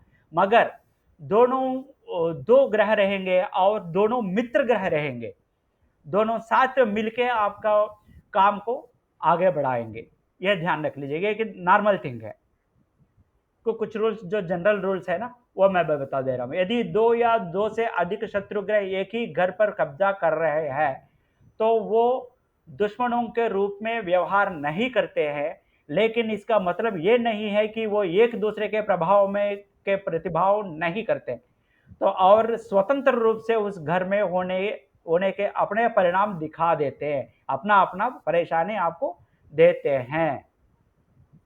कुछ जनरल रूल्स है, फ्रेंडशिप में भी ऐसी है, friendly planets together occupying house become extremely friendly. देखिए इसमें तो अलग उल्टा हो गया, वो शत्रु दोनों परेशान करते हैं, मगर एक घर पर कब्जा करने वाले मित्र ग्रह एक साथ बेहद अनुकूल है हो जाते हैं और एक दूसरे को मदद करते हैं। ये देखो शत्रु ग्रह का और मित्र ग्रह का डिफरेंस है।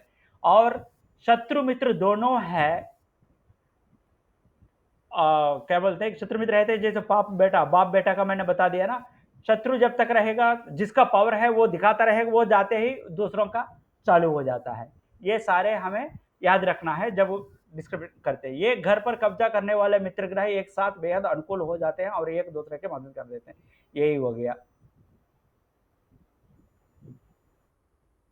सिनर्जेटिक इफेक्ट है जी, हाँ सिनर्जी का इफेक्ट है।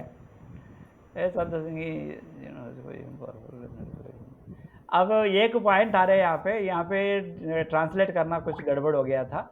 तो इसमें क्या है कि सातवीं घर में ना अगर मेर्क्यूरी है, ये एक मैं यहाँ पे चेंज कर दूंगा, आप एक याद रख लीजिएगा, सातवीं घर में बुध है वो आपको शुभ है। तो क्या होता है कि कोई भी प्लैनेट सन, सूर्य, कुज, गुरु, शनि सेकंड या 11th हाउस में भी रहता है, आपको खराब करने वाले शत्रु भी है, सेकंड या 11th स्थान में रहता है, सेकंड या 11th में रह के आपको प्रॉब्लम करने वाला है। तो भी अगर सातवीं और इसमें बुध है वो आपको कुछ नहीं कर पाएंगे बुध के सामने। ये एक मेजर पॉइंट है याद रख लीजिएगा। अगर तो हम देख लेते हैं ना, सन आपका, सूर्य, कुछ, जुपिटर, ये आपको शत्रु ग्रह है। ये आके आपको सेकंड में बैठा है तो आपको खराब कर देंगे, 11वीं में बैठे खराब कर देंगे। मगर उस कुंडली में बुध आके 7वीं प्लेस में बैठा है तो वो लोग कोई कुछ नहीं कर सकते। एक थंब रूल है। यहाँ पे देखो, फीमेल प्लैनेट, यदि कोई स्त्री ग्रह शनि के साथ किसी भी घर में स्थित हो, मेल फीमेल का बता दिया ना हमने, तो 12 ग्रह, 9 ग्रह लिखे है उसका, ये मेल ग्रह है, ये स्त्री ग्रह है, ये ऐसा करके लिखे, एक नपुंसक ग्रह है, नपुंसक राशि है, ऐसा करके बताया ना। तो उसी हिसाब से आप वो देख ले तो पता चल जाएगा। यदि कोई स्त्री ग्रह शनि के साथ किसी भी घर में स्थित हो और दोनों पर किसी अन्य ग्रह का दृष्टि हो, तो ये पहलू मतलब वो ही है, दृष्टि है, तो वो पीड़ित हो जाएंगे। वो ग्रह का मतलब जो भी ग्रह है तो वो पीड़ित हो जाएंगे और कारक जैसे पहलू वाले करेंगे। ये इसको क्या बोलते हैं, if a female planet is in place with Saturn और बीइंग मतलब कोई, ये शनि और एक स्त्री ग्रह जब रहते हैं, उसको कोई भी देखते हैं, इसको कैसे समझाना है आपको पता ही चल गया कि कोई संभोग में है, कोई देखता है तो वो पापग्रस्त हो जाता है ना, देखना नहीं चाहिए बोलते हैं। ऐसा सिचुएशन है शनि के साथ। शनि अगर किसी स्त्री के साथ रहता है, स्त्री ग्रह के साथ रहता है, उसके ऊपर किसी ग्रह का दृष्टि हो गया तो वो ग्रह पाप दृष्ट हो जाता है, पाप लग जाता है उस ग्रह को, ग्रह का इफेक्ट दुष्ट हो जाता है। यही एक याद रख लीजिएगा।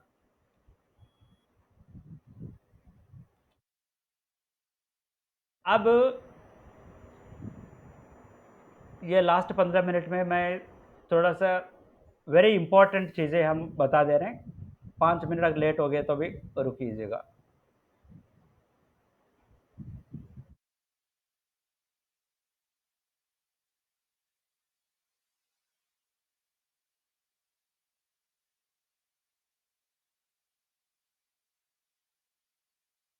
अगर कोई किसी भी कुंडली को जब देखना है, एक एक हमने यहाँ पे ध्यान रख लीजिएगा, लाल पीला वगैरह हमने कर दिया, उस ग्रह का इफेक्ट हम बता देंगे, इस भाव का है, मैंने कहा उस भाव का इफेक्ट बताती हो, मगर उसका एक्चुअल कैरेक्टर भी हमें देखना है।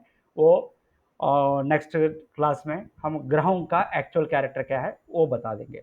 अब क्या है, कोई भी देखना है तो कैसे सेकंड का देख के, हाँ उस भाव का अधिपति यहाँ पे है, उसका इफेक्ट दे देते हैं। वो तो हमने एक एक भाव का, एक एक अधिपति कैसे, किस भाव का अधिपति आता है तो वो देख लिया।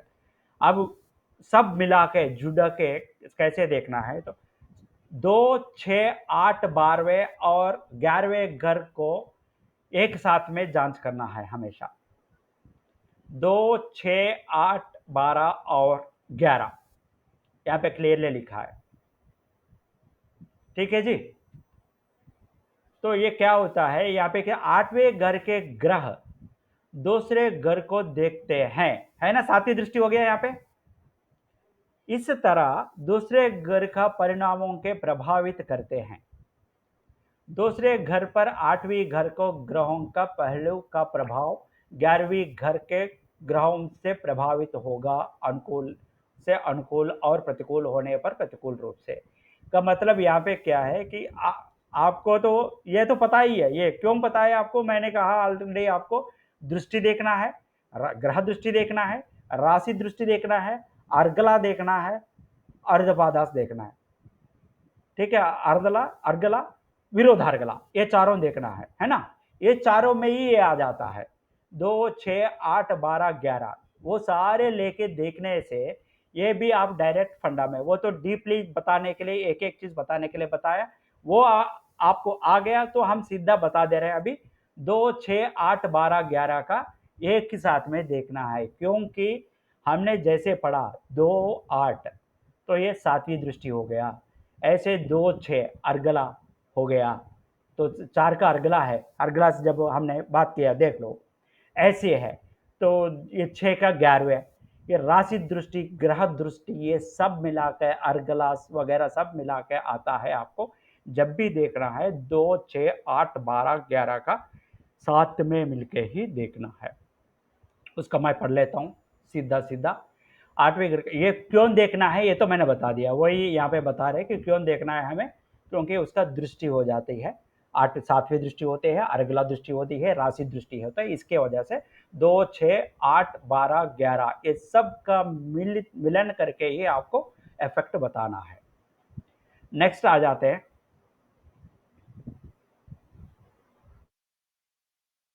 आपको दिख रहे हैं ना ये? जी सर जी। यहाँ दिख पे रहा है सर। हाँ ठीक है जी।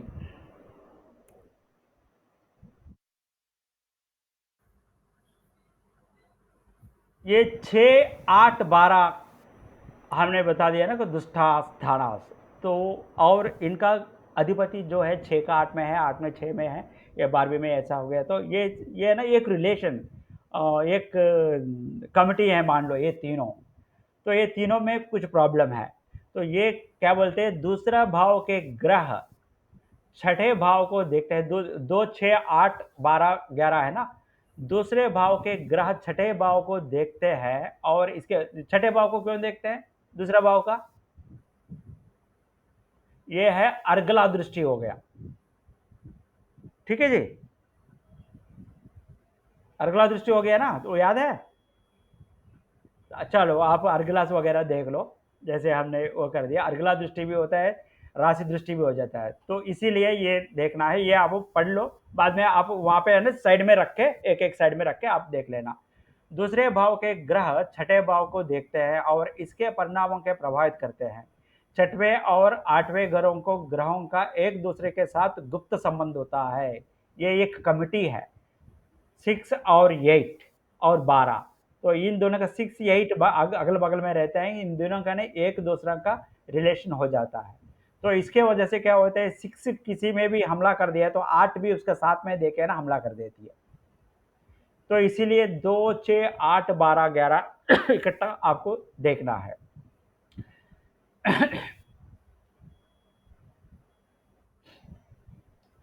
12वीं भाव दूसरे भाव को भी प्रभावित करता है यदि वे छठवें और 8वें में बुरे ग्रह है। उनकी बुरी शक्ति 10 गुना बढ़ जाती है। ये कॉमन पॉइंट्स है, आपको याद रखना है। 12वें भाव का दूसरा भाव का भी प्रभावित करता है। 2, 6, 8, 12 है ना, ये 12वीं भाव दूसरे भाव में इफेक्ट कर देती है।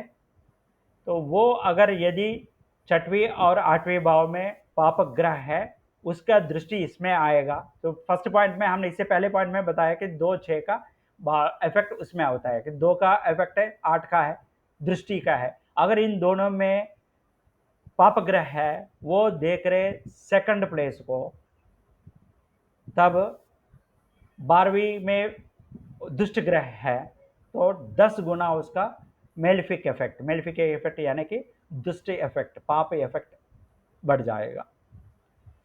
यदि 12वीं में 8वें भाव में ग्रह शत्रु हो तो उनको मंदिर, ये एक पॉइंट है यार, नया पॉइंट। यदि 12वीं में और 8वें भाव में ग्रह शत्रु हो, जातक को मंदिर नहीं जाना चाहिए, पूजा के अन्य स्थान, पूजा करने के लिए मंदिर नहीं जाना चाहिए, ये लिखा है यार। तो कैसे करें अभी, हम जब बोलते हैं कि तो पूजा करना ही चाहिए, इसका मतलब क्या हो जाता है। यदि 12वीं में और 8वें में शत्रु ग्रह हो जाता है, उनको मंदिर नहीं जाना चाहिए और पूजा के लिए अन्य स्थान भी, वर्शिपिंग के लिए अन्य स्थान भी नहीं जाना चाहिए, लिखा है।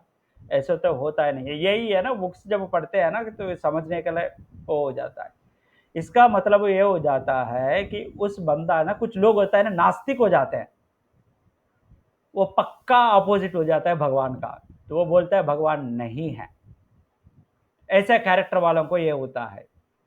वो पैदाइशी हमें बता देंगे कि जो बोल सकते हैं कि ये अगर ऐसा पोजीशन है तो ये नास्तिक बनेगा, ये इनकलाब जिंदाबाद ऐसा करके कोई है कम्युनिस्ट पार्टी, वो बन जाएगा, ये कम्युनिस्ट पार्टी हो जाएगा। ये भगवान को कभी मानता नहीं है कि जो हमने कर दिया, अगर सारे सही है तो जो हमने किया उसी के ऊपर चलता है।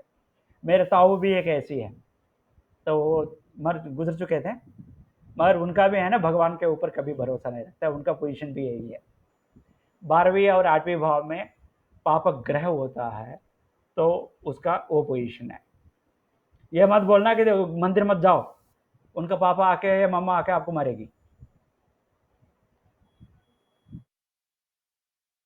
यदि तीसरे घर में कोई, अब तो हम यहाँ पे 2 इसका तो बता दिया, 2, 6, 8, 11, 12 यही हुआ। 2, 6, 8, 11, 12 हो गया। अब हम आ जाते हैं 3rd, 11, 5th, 9th, 10th, ये सब मिलके ही आपको देखना है। तो ये एक ग्रुप है, ये एक ग्रुप है, 2 ग्रुप में देखना है आपको। यदि तीसरे घर में कोई ग्रह हो तो वो जातक के छोटे भाई के जन्म के बाद प्रभाव दिखाना शुरू हो जाता है। ये एक लॉजिकल पॉइंट, लॉजिकल नहीं है, इलॉजिकल पॉइंट है, मगर पॉइंट है। तीसरे घर में कोई ग्रह हो, कोई भी ग्रह हाथ रहता है सबका, तो उसका क्या है कि वो छोटा भाई है, कोई भी छोटा भाई है तो मुझे भाई नहीं है ऐसा मत बोलना। उसका सिबलिंग छोटा है, उसके बाद का जो बंदा पैदा होता है उसके बाद ही उस दशा का प्रभाव दिखाता है। अगर वो दशा इससे पहले नहीं आया तो जब आएगा तब ये उसके जन्म के बाद ही है। जन्म से पहले आया तो भी इन जनरल इसका मतलब ये होता है कि किसी का भी 3rd भाव में अगर देखा जाए, 3rd भाव में किसी का भी ग्रह है तो उस ग्रह का दशा उनका नेक्स्ट सिबलिंग आने तक नहीं आएगा। किसका सिबलिंग्स ही नहीं है तो आता है, तब तक क्या बता के क्या होगा, तो ये देख लो आप एक बार किसी का देख के तो आजमाओ। ये इनका कहना है। तो उसका नेक्स्ट सिबलिंग आने तक उसका दशा नहीं आती है, या दशा आया तो भी उसका इफेक्ट उनके ऊपर प्रभावित नहीं होती है। बुध है तो ये देख लीजिएगा। तीसरे ये क्यों यूज होता है, ये पॉइंट क्यों बताना पड़ रहा है, क्योंकि हम हमेशा बोलते हैं कि 3rd, पहले बता देना, 3rd एरिया पापी होता है, वो शुभ नहीं होता है।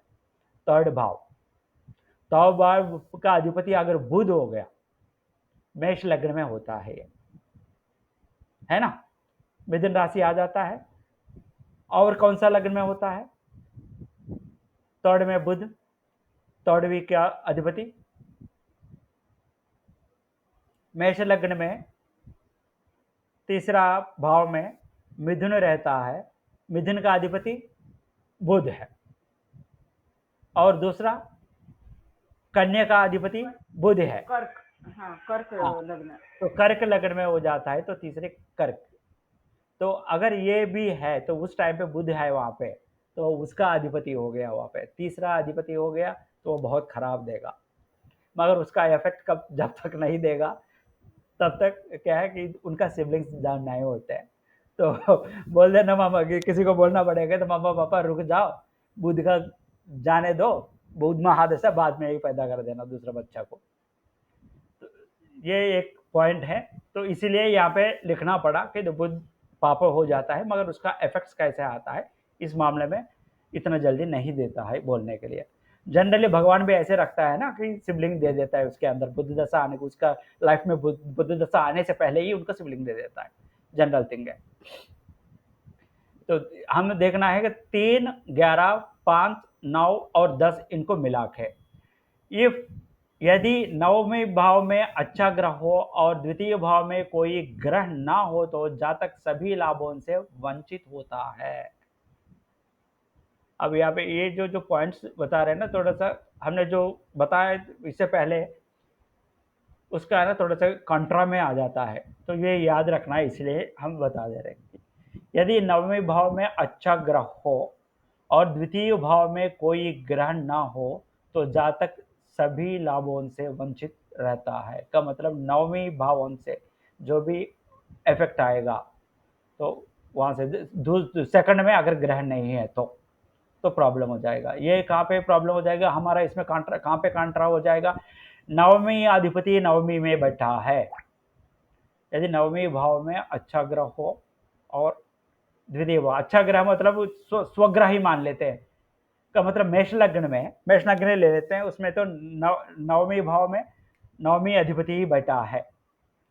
तो सेकंड में अगर कोई नहीं है तो अभी नवमी अधिपति का जो इफेक्ट्स आता है वो आपको नलिफाई हो जाता है, ये क्या बोलते हैं, वंचित रहता है, तो डिसीविंग हो जाता है। जो भी काम पे लगता है, हाँ आपको लगता है कि हाँ ये काम हो जा रहे, इसके वजह से होने वाला है, तो आपको है ना चीटिंग कर देते हैं, ज़्यादा बहुत तरह चीटिंग हो जाता रहता है। यहाँ पे अगर चतुर्थ भाव में कोई ग्रह ना हो या उस पर राहु केतु या शनि का कब्जा हो तो 10वीं भाव के शुभ फल जातक को प्राप्त नहीं होगी। तो हम तो पहले तो बात कर रहे हैं, तो उसका सारे काट रहे, तो पहले हमने वहां पे लाल लाल किया कुंडली में, उसके बाद इसका दृष्टि है उसका दृष्टि है करके एक एक काट रहे हैं ना, ऐसे ही आ जा रहे हैं यहाँ पे।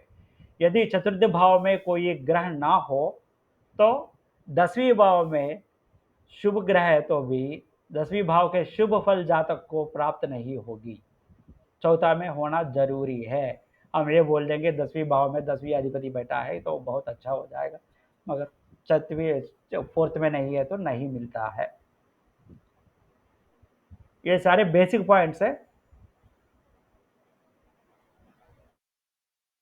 यदि तीसरा और नवमी घर खराब है तो 8वीं भी बुरा साबित होगा। तीसरा घर और नवमी घर खराब है तो नवमी घर खराब होगा, तीसरा घर खराब कब होगा?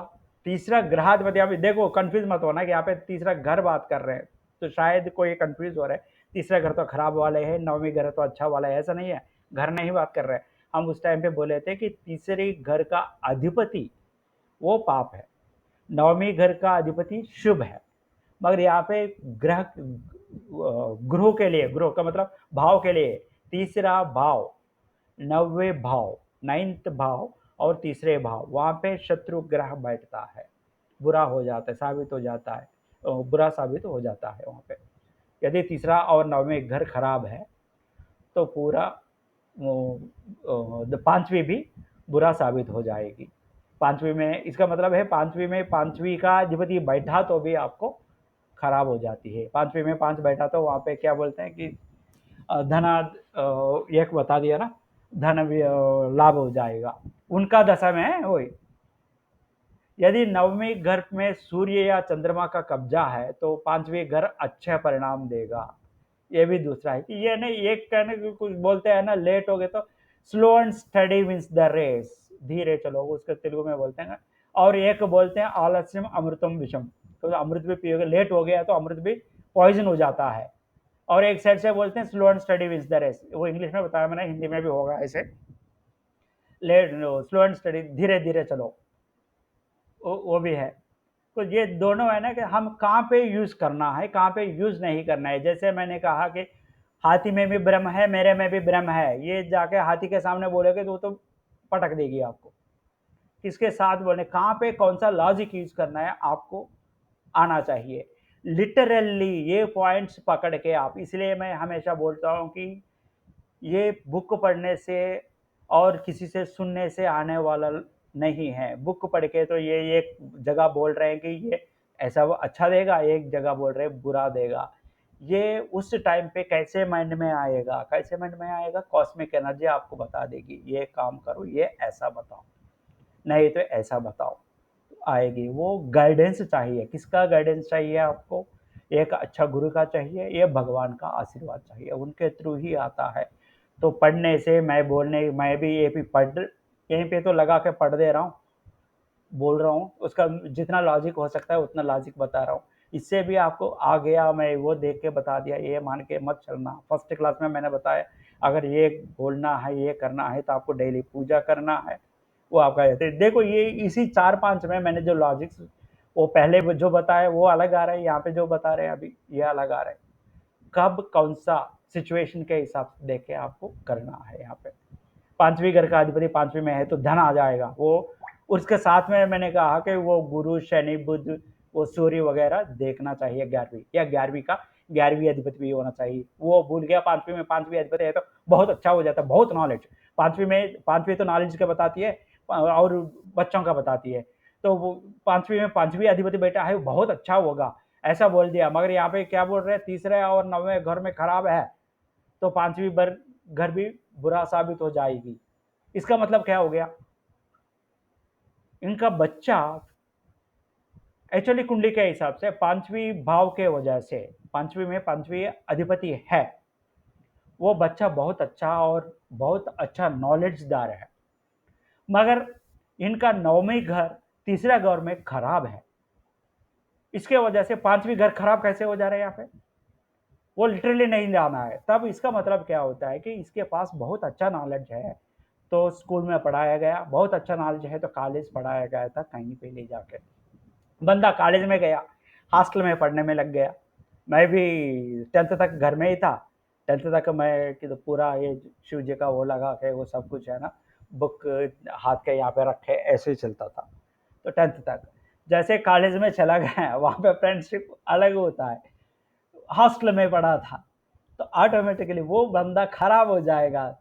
ये तो सच साबित हो रहा है। वहाँ पे देखो 5वीं अधिपति 5वीं में है तो उसका नॉलेज है, इंटरप्रिटेशन आना चाहिए।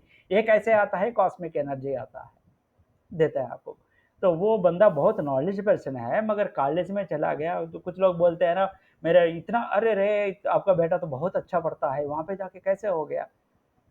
क्या बोलना है यार, फ्रेंड्स के वजह से हो गया। ये फ्रेंड्स कौन है? ये 9वें घर में और तीसरे घर में खराब है, इसके वजह से हो गए। ये इंटरप्रिटेशन आपको करना आना चाहिए। ठीक है जी, 10 से ऊपर हो गया तो हम कल उसका थोड़ा सा बचा है वो कल कंटिन्यू कर देते हैं। बाद में जैसे मैंने बताया, मैं इसको पहले बंद करूँ या अनशेयर करूँ? जी जी सर। एक सेकंड, ये कहाँ पे पड़ा है? तो बहुत टाइम हो जा रहा है, ये कहाँ है?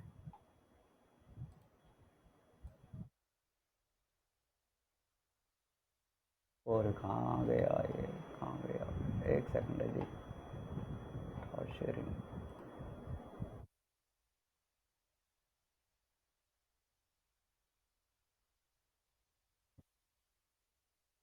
हाँ, तो जब बंद करूँगा तभी हो जाएगा वो। कहाँ पे है?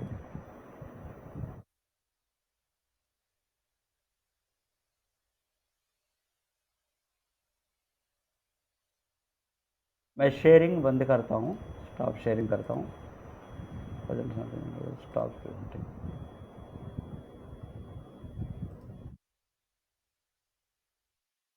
हाँ जी, तो ऐसे इंटरप्रिटेशंस आपको करना पड़ता है।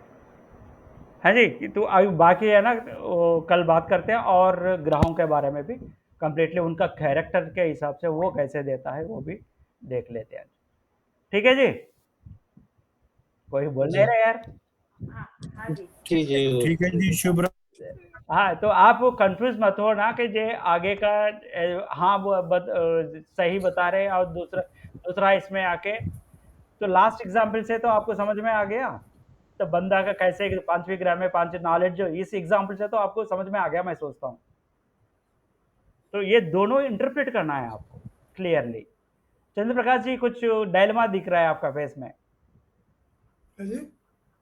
कुछ डायलमा जैसे दिख रहा है कि कुछ प्रॉब्लम है? नहीं, ठीक है। इंटरप्रिटेशन में ही नहीं। ये लेसन्स इंग्लिश में ही आप मुझे शेयर कर सकते हैं, क्योंकि हिंदी में थोड़ा हाँ। कंफ्यूज लगता है। मैं भी ट्रांसलेट करता हूँ तो वो हो जा रहा है, तो कोई बात नहीं कि मैं आपको इंग्लिश में ही दे देता हूँ। अभी मैं आपको कल जब शेयर करूँगा वो तो इंग्लिश में भी हिंदी में भी दे देते हैं। क्या बोलते हैं, 1 और 2 योगास कैसे क्या क्या कहाँ पे रहता है तो योगा बनता है, ये पढ़ो मत, ज़्यादा दिमाग खराब मत करो। वो अगर वो योगा होता है उसका इफेक्ट क्या है, रिजल्ट वो पढ़ लो सिर्फ। क्योंकि आप सॉफ्टवेयर में डालोगे ना, या नेट पे डालोगे, आपको कुंडली में बता देगी ये योगा है, योग है इनका लाइफ में। अगर चाहिए तो आप वो योग इसी हिसाब से है कि नहीं, सीधा आप 1 और 2 का योगा योगा से योग वो पकड़ लीजिए और वो बोल रहे यस योग, सीधा वहाँ पे उस योग पे चले जाओ। वो काम बोल क्या बोल रहे थे, इस ग्रह यहाँ पे है तो यहाँ पे है तो बोल रहे हैं, उसी हिसाब से कुंडली में है कि नहीं चेक कर सकते हो, काउंटर चेक। मगर उसका इफेक्ट जो है वो आपका इसमें पढ़ लो। ठीक है जी, जनरल रूल्स और कुछ है तो आप, मैंने जैसे एक एग्जांपल दिखाया आपको, मेर्क्यूरी फर्स्ट में है तो वो कृष्ण कौन सा है, गर्ग सूत्र है, ऐसे है ना, पढ़ने गिनने में मत जाया करो, आप कंफ्यूज हो जाओगे, बहुत प्रॉब्लम हो जाएगा। जैसे मैंने दिखाया तो उसमें तो क्लियरली बता रहे कि तो मेर्क्यूरी अनसेंडेंट में है तो फोर्थ ईयर में मर जाता है। मैंने जो दिखाया है ना ये कुंडली, वो मेरे बेटी का है खुद की। अच्छा। 7 साल की बच्ची है, नंबर 1 है।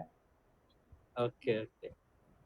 आजकल तो ये भी है, आप दूसरों का भी गाइड कर सकते हो कि मैं जैसे आजकल तो डॉक्टर्स पूछ रहे हैं ना कि आपको कल डिलीवरी होने वाला है, आजकल तो सारे काट-पीट का ही चल रहा था, आपका डिलीवरी होने वाला है, कौन-सा टाइम पे आपको करना है, ऐसे भी पूछ रहे मुहूर्त थे। निकाल के। हाँ, हाँ, मुहूर्त निकाल के। अभी मेरे बेटे के लिए कि इसलिए तो मैंने कहा कि ये सारे ग्रह ऊपर ही है, एक ही नीचे है, केतु नीचे है। वो मुझे पूछे थे कि कौन-सा टाइम पे आपको होना है, ज़रूरी है, तो मैंने कहा कि इस टाइम पे करवा दो। तो उसी हिसाब से देखा तो आप डिसाइड कर सकते हो आपका बच्चों का मतलब अच्छा कुंडली दिखा के, है ना, अच्छा पंडित को दिखा देना, उसी हिसाब से आप कर दिया ना तो बहुत बढ़िया हो जाएगा। ठीक है जी, साइंस डेवलप हो गया, इसलिए तो अनर्थ हो जा रहे हैं सारे। ठीक है जी, शुभ रात्रि जी। ठीक है जी, शुभ रात्रि। नमस्कार सर, नमस्कार। नमस्कार जी, नमस्कार सर, नमस्कार। नमस्कार जी।